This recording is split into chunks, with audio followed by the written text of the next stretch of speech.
Hey, you all. Welcome. Welcome. What's up, everybody? I am Baron Baptiste. This is the show for disrupting the drift, disrupting the conspiracy for mediocrity in humanity, default humanity, the fallen state in which human beings exist.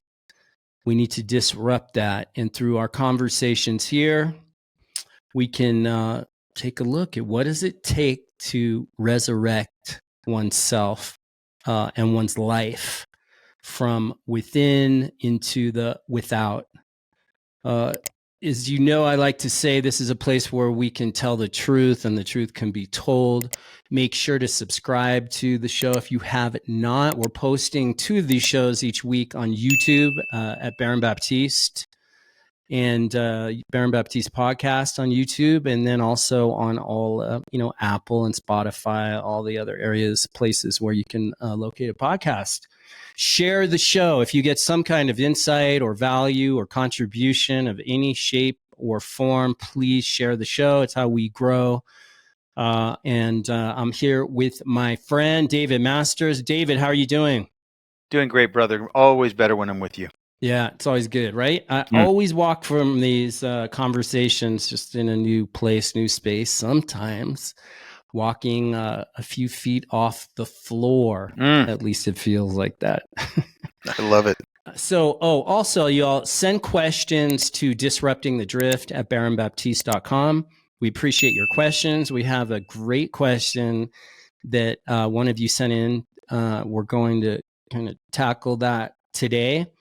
And but we love it. Your questions is because for me, anyhow, it feels like we're in the conversation with you. We're interacting with you and what's up and relevant for you. So yeah, please send questions in at Disrupt the Drift at Baron Baptiste. David, we have a very good question. I'd like to just jump right into it. I do have a quote here that I want to start with from Proverbs, and it's whoever has no rule over his own spirit is like a city broken down without walls. Whoever has no rule over his own spirit is like a city broken down without walls.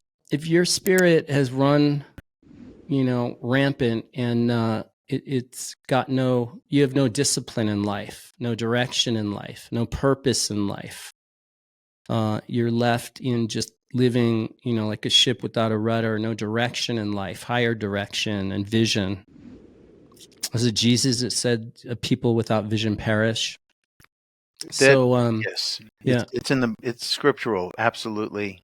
Without the vision, people perish. Without vision, yeah, and I think it's how through a vision we have something to measure up to and within ourselves. So it gives us rule, so to speak, using the language from this quote. It gives us rule over our own spirit. It gives us some control, to guide our spirit. Pretty key, man. You see where this world is going with people who have no rule over their own spirits and minds, and you see what becomes of it. Not good. Not good. Okay, here's the question. I am very self-assured and confident as a person. I've been putting myself out into the world more and more. I represent myself and my convictions in a clear way, but I am finding that people find my self-assuredness to be threatening, and I feel a pressure to shrink back and present a dumbed-down version of myself to fit in, not rock the boat, and deflect being attacked. But I don't want to change who I am. Do you have any guidance on what I'm dealing with? What do you see, David? Man, I've dealt with that my whole life. Strangely enough, and there was a time when I actually did divert my eyes. When I was a young teenager, I felt other people feeling uncomfortable when I would look at them, and they made me aware of that. So I actually would walk around staring at the floor or at the ground. But that ended when I was maybe 16 or 17 years old, when I realized that I didn't have to divert my eyes, that I could actually look at people. Because what happens is the eyes are the portals of the soul. If people are looking in you and what they see in you is unnerving them. Well, that's actually a good thing for them, because then there's a contrast between who they think they are and who they think you are. And that contrast is, what am I seeing in that person that has that effect on me? That's a really good question to start with. What is it about people that have real confidence that is so unnerving to other people? And the answer is that they actually come from a place of knowing, confideo, with knowing. So that's my opening thought on that.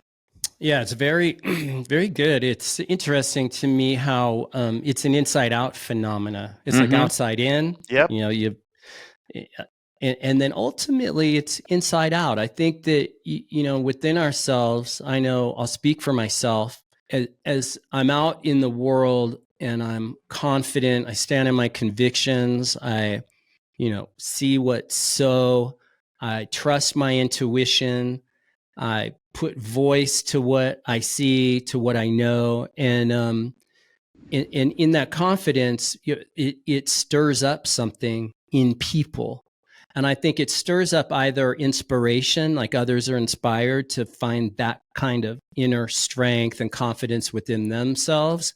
And then in others, it conjures up something, envy or just a hate. It like wants people, certain type of people want other people to be weak-minded like they are. So, and I don't know if it's envy or if it's like, the crabs trying to get, out of the bucket and, they're just pulling each other back down, keeping the sea of sameness, kind of keeping everyone at a neutralized level. And whatever's driving someone, but to do that, you either have, you kind of have people who are going to appreciate it, and then you have people that are going to want to attack it, tear it down. But I would say to this person, who, thank you again for sending in this question, but don't change you. Yeah, don't be okay with rocking the boat, because you will rock the boat. You're already rocking the boat. Yeah. And avoiding rocking the boat won't feel true to you. You'll lose yourself. You'll be left, if you spend enough time self-censoring, and keeping your attention on not rocking the boat, editing, managing perceptions before you say anything. You're calculated, you're careful, living like that, there's no freedom. There's no real power. There's no real, the channeling of you spirit and the following of your conscience. Yeah. It's I want to follow up on what you said about freedom. Yeah, go for it. Because it's so deep. So what is really the most important thing anyway? So if you're a confident person, you go out into the world, that bothers people. But what's really important to you, as the person who wrote this in and everybody else who's listening? What's important to you?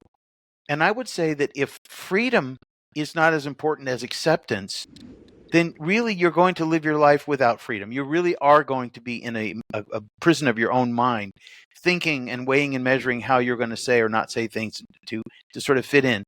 And I want to read a couple of quotes to you here that kind of give strength to this idea.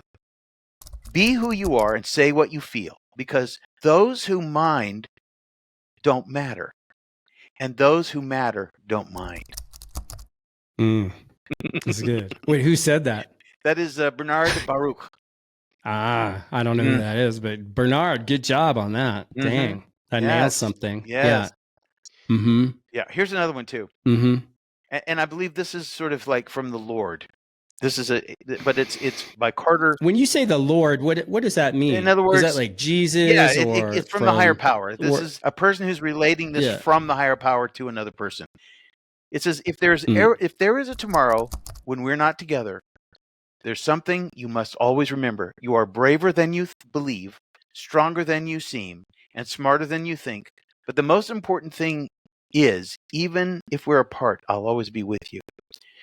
So you see, the idea is that if there is this higher power up there, and that higher power is proud of us and loves us for who we are, then that's one thing you have to keep in mind. It's like, if the world doesn't love you, what have you got to lose anyway? No, if people don't like you and love you for who you are, you actually have nothing to lose. All you've done is actually create this little delineation between you and them. And if it goes back to, be who you are, say what you feel, because those who mind don't matter, and those who matter don't mind. Yeah, right. It's Yeah. like you will attract your tribe kind of thing. And those who don't jive, just let them be, let them wish them well, wish them good luck and move on. Shake the dust from your feet. Keep moving forward. At my trainings, I often used to say, at my, live in-person trainings, I'd say that, people are afraid, and a lot of you sitting here, right here in this audience, you're afraid to put yourself out, to, Yeah. like to put your voice out into the world, to speak up, to step out. You're afraid of being judged, that you might be judged. But what you want to know is you're already being judged. People are already judging you. So it's the mind playing weird kind of doubt, that demon of doubt in the mind that whispers to us, oh, don't put yourself out there, they'll judge you. Well, what you want to know is people already are judging, and all you're doing is maybe amplifying yourself, your voice, your convictions. You're putting it maybe on loud speaker. You're putting it out on maybe a bigger stage, perhaps. So you're touching more people. You're reaching more people. So the odds are likely you will be just assessed by more people and therefore judged by more people, but also appreciated by more people. I heard something just yesterday. I was talking to a friend who was mentioning the third greatest selling book in the world. Like, I think the Bible's number one. Yeah. I forget what number two is. I think it's the third greatest selling book in the world. It'll come to me, the name, but the name of the book isn't really that important. What's relevant here and what we're speaking to is it said that it's the third greatest selling book in the world, and something like 15% of everyone who's read that book condemns it, like doesn't like it, has bad things to say about it, is giving it 1 star or what have you. But that's kind of how life is, right? You put yourself out there, and if you are authentic and you're genuine and you have conviction, 80% of the people are going to appreciate that in you, I say. And then maybe 20% of the people are your tribe, perhaps. Using tribe, people that really are like-minded, so to speak, like-hearted. A Tale of Two Cities like-minded. by Charles Dickens. What is it? A Tale of Two Cities by Charles Dickens. A Tale of Two Cities. That's it. Number 3, yeah. Yeah, and it's got its critics. So, but imagine, if that book put out into the world and the stage of life at the level it had, then, let's say just 1,000 people read that book. You'd still have 15% that didn't like the book. If you're a yoga teacher and you go teach a yoga class, and let's say you have to be a pretty good, you're pretty good, pretty skillful yoga teacher, and you go lead a good, solid, well-rounded physical yoga practice. You're not going to win everybody. You'll win, and when I say win, just people that are relate to how your voice and your approach and your jam. You're not going to win everybody. If you are just like what you and I are doing here, David, I mean, mostly we get really pretty phenomenal feedback. Yeah. There are a few people that actually, even the negative feedback, they're more like troll people. They're not even like giving like honest feedback. We don't like you for a lot of reasons. Exactly. You're not one of the people. Exactly. Mm-hmm. Yeah, that's so funny. It's like that, right? And then some people have sent in some honest, criticism, and critical feedback. I love that, because that's you get where people are coming from and wanting it to be improved for them and their what they can get from it, but different than just the tear down trolls, right? Yeah, totally. But coming back to this thing of like people, the question in people, this fear that we have of being attacked. I think that's a big one, that people shrink back. I saw that, during the pandemic when the George Floyd thing happened, and there was, a lot of noise, a lot of virtue signaling, online, social media. Mhm. There was a lot of people calling out other people. And then there was a lot of people shrinking back. There were a lot of people shrinking back into hiding, kind of thing. Or there were the others who would jump on the bandwagon, the call out culture, that they jump on the bandwagon of virtue signaling, and almost just like to put their banner up to like, okay, I'm one of you, like, I'm good, Black Lives Matter, I'm good, leave me alone. And here I'm saying what I'm supposed to say. And I didn't buy it from a lot of these people, these kind of, anyway, I won't get into the who exactly, but It's very easy to do that. In the yoga world, there's a lot of that. Yeah, These yoga studio owners. And Yeah. I was like, that's so fraudulent. Like, I know those people, and it's like they talk the talk, but it's like not genuine. So anyhow, but there's something about, different people handle being attacked in different ways. Some people are fighters and they'll just fight and go out and take it on head on and confront it. Other people shrink back. Other people get really traumatized by being attacked, to the point of, having to go into rehab or treatment or. Well, that's what we call snowflakes. It's funny and it's not funny, right? Well, it is and it's it like isn't, this cosmic joke, right? Yeah. And then for someone like me, I just see, there's nothing to say. I'm not going to try and compete with all the noise, and all the kind of, it's like, no, I have nothing to say right now, or I have something to say. I'll fight when it's time to fight, but I'm not going to fight just for the sake of fighting. I kind of look for what's needed, but I'm also, it doesn't affect, it's interesting. You and I have spoken about this in the past, but there's something about being attacked that it is, you have to, you can shrink back in that, or you just stand and be who you are. Yeah. And you look it straight in the eyes, and fear disappears. Well, can I mention a point about that? It is an event horizon in which you either fall forward or you fall backward.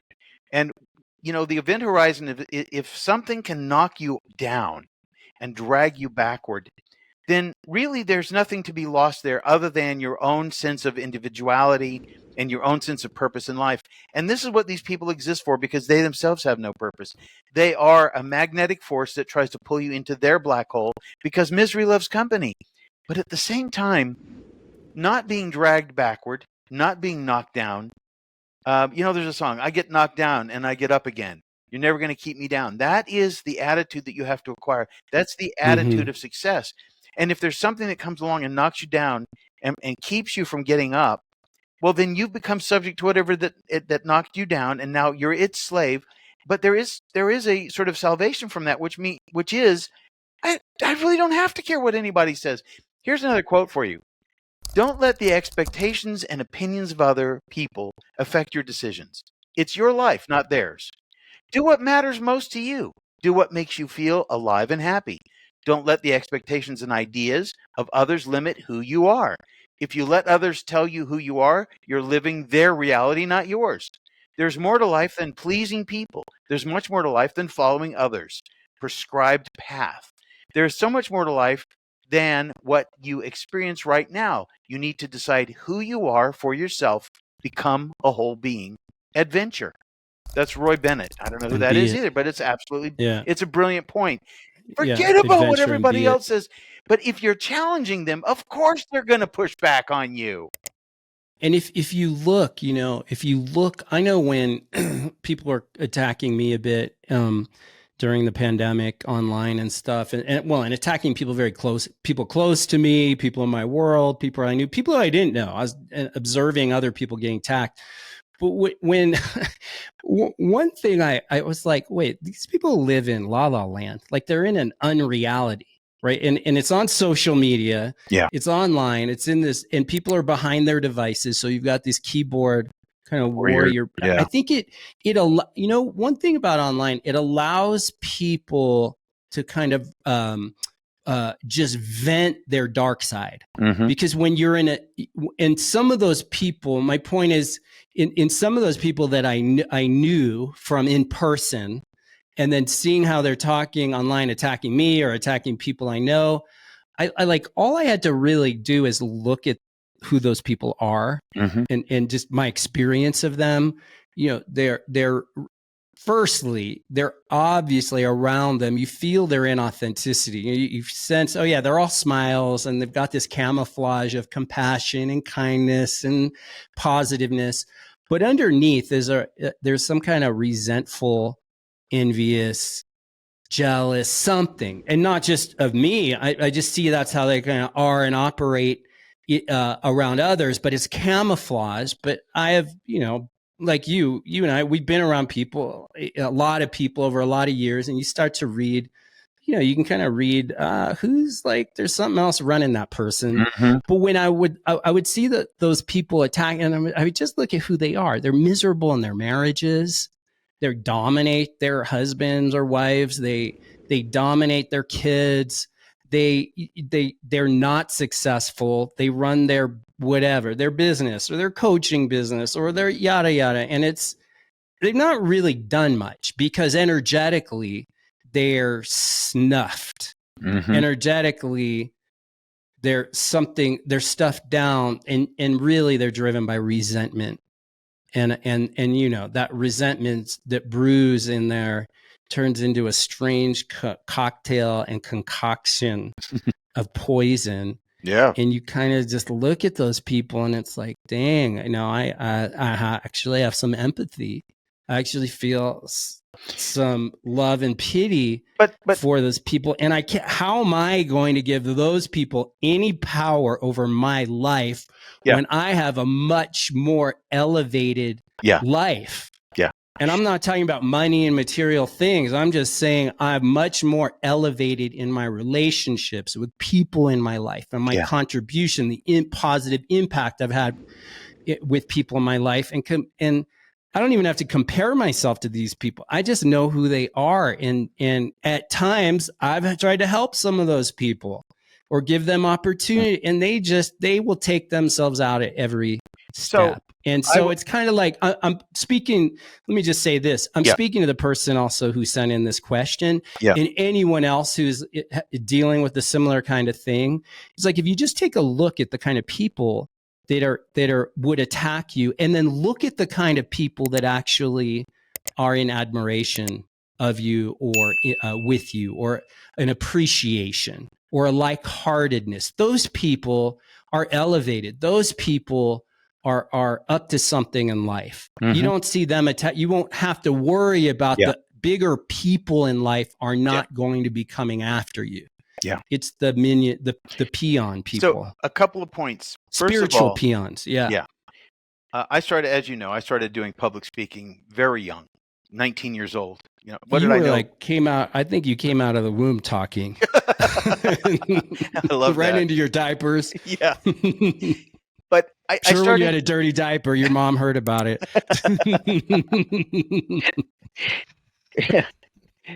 Yeah. And the thing is that what I learned very quickly is that you have to accept both sides of the coin, which is there are going to be people that appreciate what you say, and there are going to be people who really resent you for it. Now, the second point is that I go into every conversation, and especially in public speaking, I expect rejection. And what happens is that when you expect rejection, you find one person that you've never spoken to before. And we can't do that necessarily on the radio, but sure, we're doing it anyway.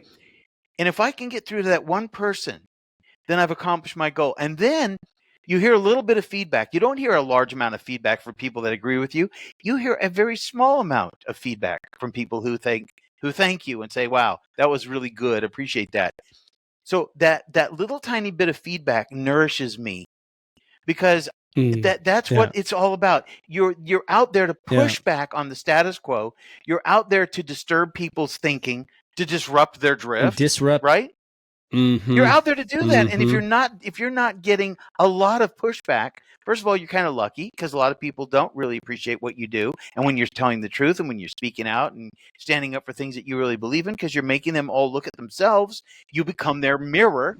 And sometimes people don't like what they see in the mirror, but at the same time, if there's one person, that's the mission, one person at a time. And so to the person who wrote the question, just one person is all it takes for you to get through to them and to inspire them, as you originally said.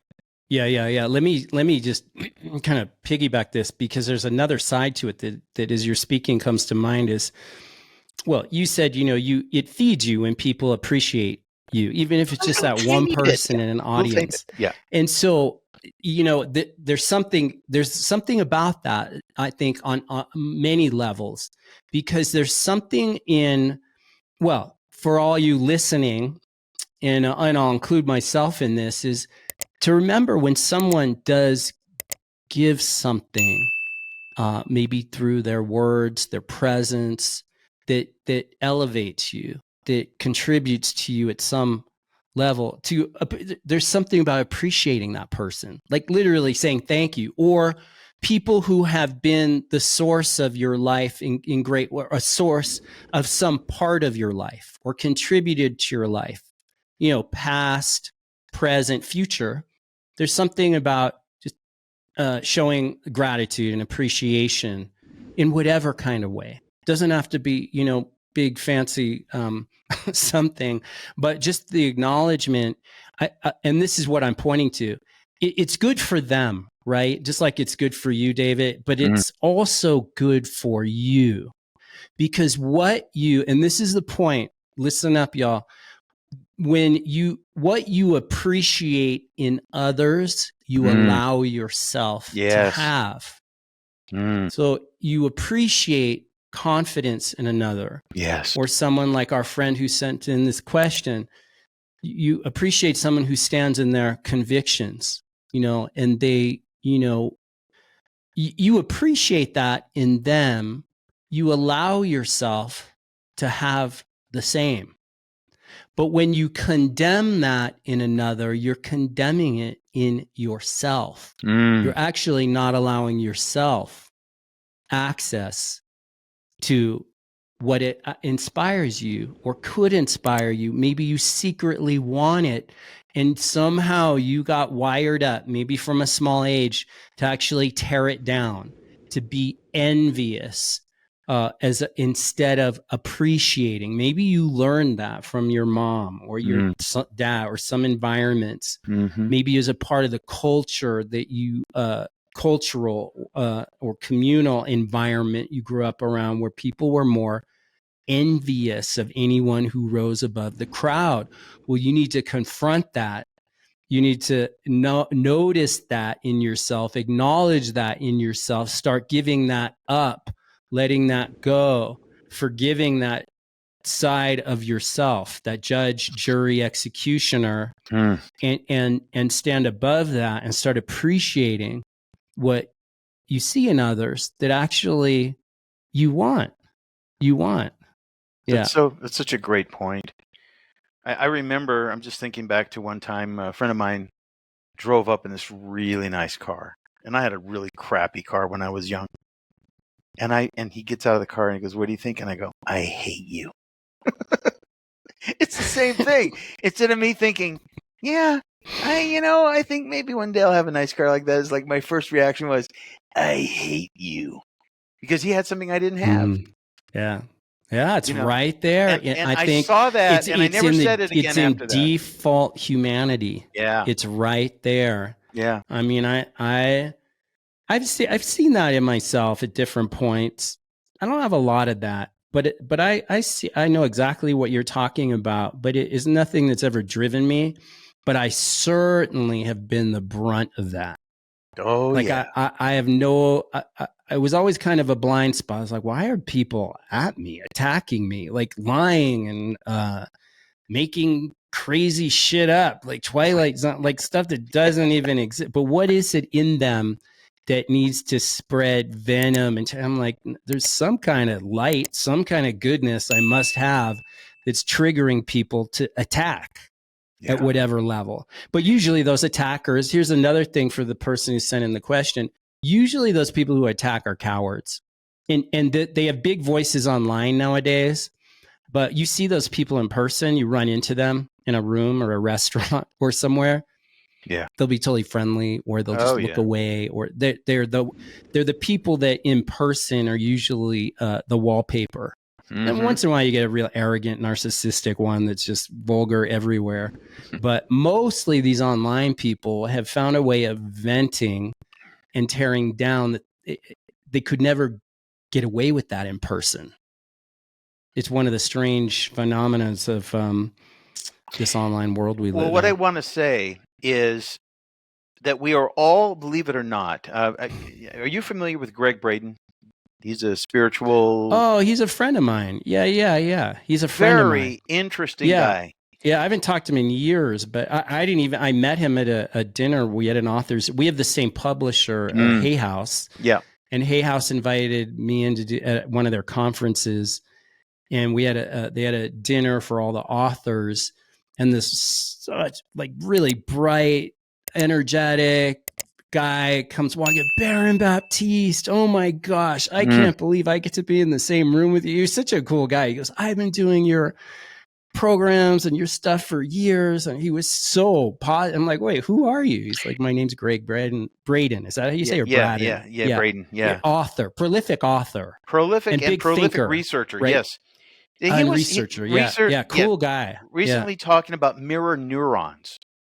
And what he explains about mirror neurons is it's the way children just observe something and learn a language. It's all through observation. But the other thing he talks about is how each one of us is an energetic field. Everything about us is an energetic field. And so, as you were saying, if you look at somebody and you react to them because they are somehow in a better space than you are in the world, if they have a nicer car, if they have a happier life, and you react to them, you're actually reacting to their energy, to the energy that has created that in their life. But what you're saying is that if you resent that, if you resent anything about another person, or if they resent it about you, what they're doing is they're limiting their capacity for it, as you said. And so I just want people to realize that you are on a mission, but whether you realize it or not, to be the best version of the highest self that you can be in this lifetime. You have this lifetime to do it. And when you meet, Einstein said this, he said, great spirits often meet with violent opposition from mediocre minds.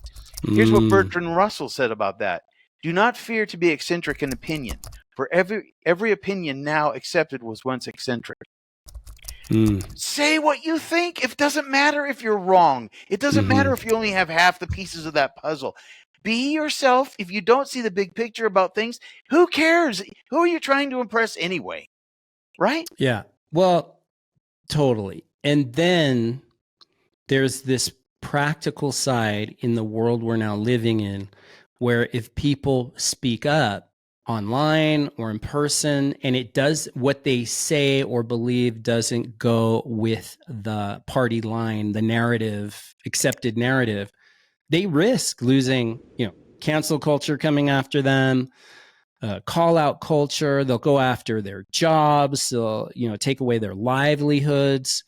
There is that aspect that I feel for those kind of people in that kind of situation. And I'm bringing this up because, I'm grateful and blessed that I'm self-made, self-produced. So I've kind of, designed my life a long time ago to not be dependent on anyone. You can take away whatever you want from me. I'm fine. You're not going to change me. You can take away whatever. You're not going to change me. I am who I am, and I'm going to stay with that.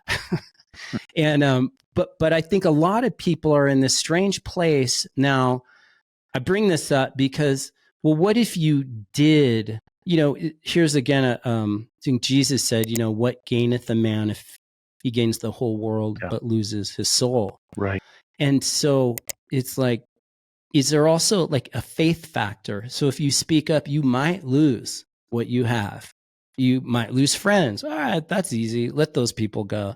You might, but when it starts getting to, losing your job, your income, your ability to, pay your bills and take care of your family or what have you.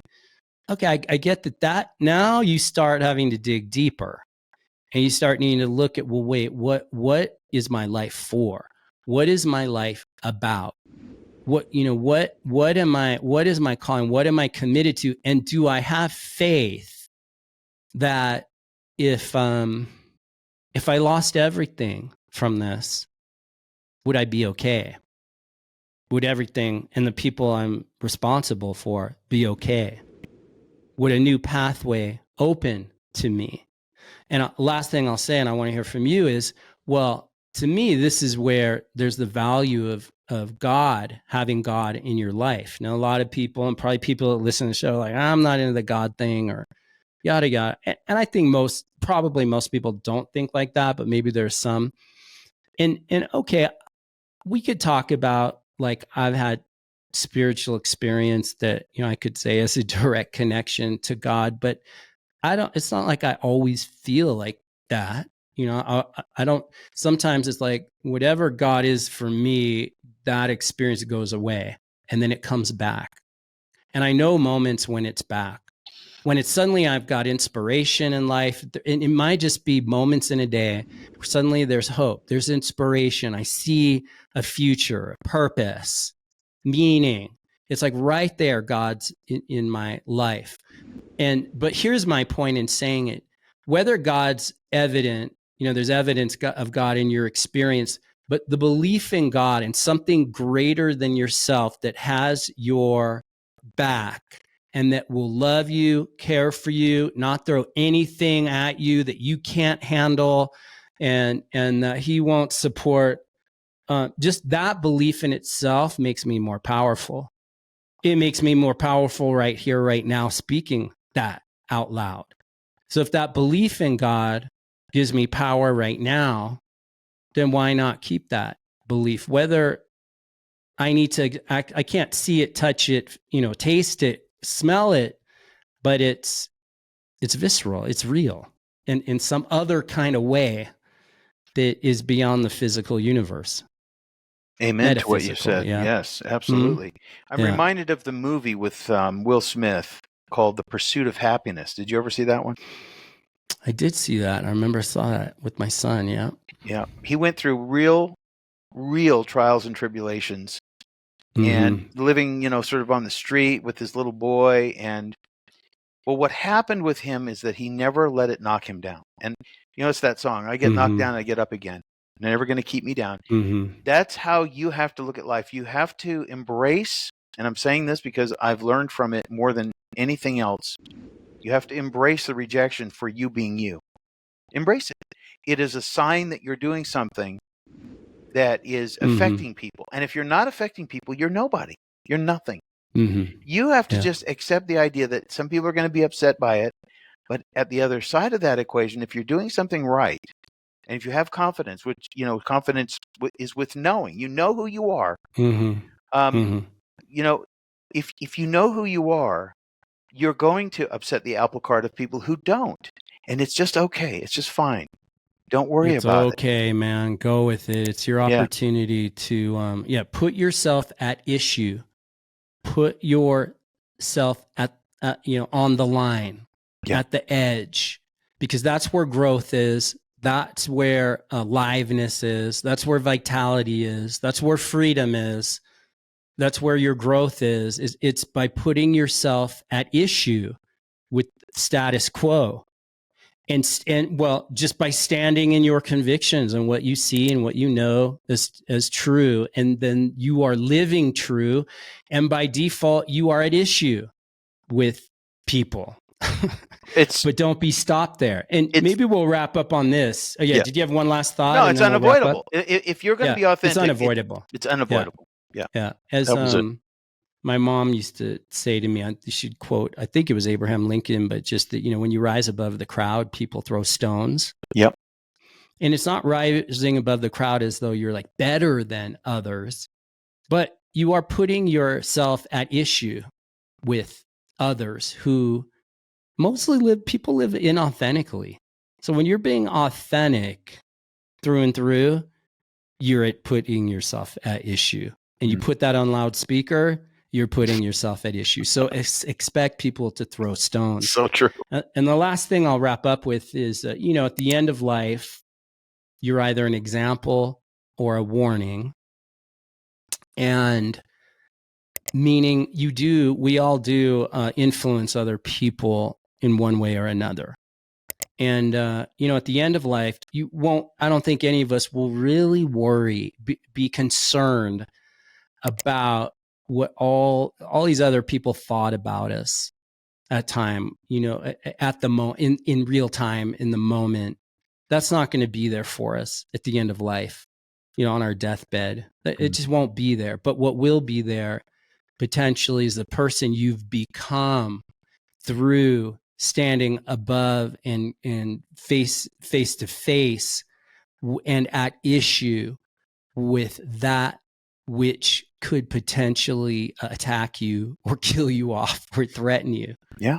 But that you will have your soul intact, not the love of the world that is really the love of the dark side, I say. So yeah. All right, my friend David, thank you. You all, thank you. We appreciate you. If you got something from the show, please share the show. And until next time, peace out, be safe, and be connected, man.